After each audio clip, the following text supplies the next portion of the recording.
The Renaissance, born from the devastation of the Black Plague, marked a cultural revival grounded in classical ideals, but it was also a time of striking contradictions, especially regarding sexuality.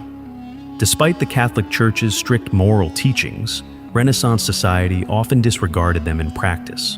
Homosexuality, for instance, was both widespread and criminalized. In Florence, the Office of the Knight, created in 1432, prosecuted around 17,000 men for homosexual acts over 70 years. Historian Michael Rock notes in Forbidden Friendships that such relationships were considered a typical phase in life, particularly involving older men and younger boys.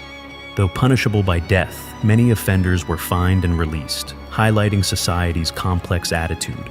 Similarly, while the Church condemned fornication and premarital sex, the period saw the legalization of prostitution in cities like Florence and Venice.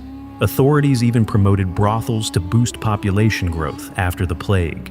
Still, sex workers faced social stigma, often forced to wear identifying markers like yellow scarves.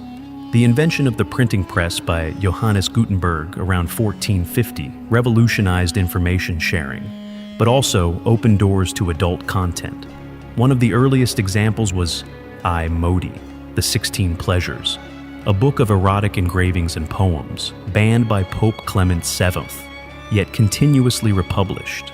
Religious leaders often failed to practice what they preached. Pope Alexander VI hosted infamously decadent events like the Banquet of the Chestnuts in 1501, a lavish orgy involving nobles, clergy, and sex workers. These mirrored ancient Roman excesses and defied the Church's official teachings. Art in the Renaissance frequently celebrated the nude human form, blending classical ideals with emerging anatomical interest. Artists such as Michelangelo and Leonardo da Vinci dissected cadavers for accuracy. Paintings like Titian's Venus of Urbino, portraying reclining nudes, were common in elite private collections.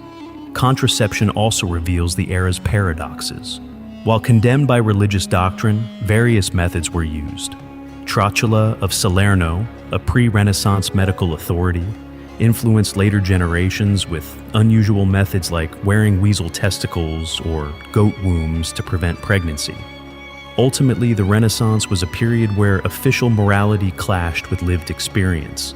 While institutions tried to impose sexual discipline, society frequently ignored those efforts, reflecting a deeply human struggle between desire, doctrine, and cultural change.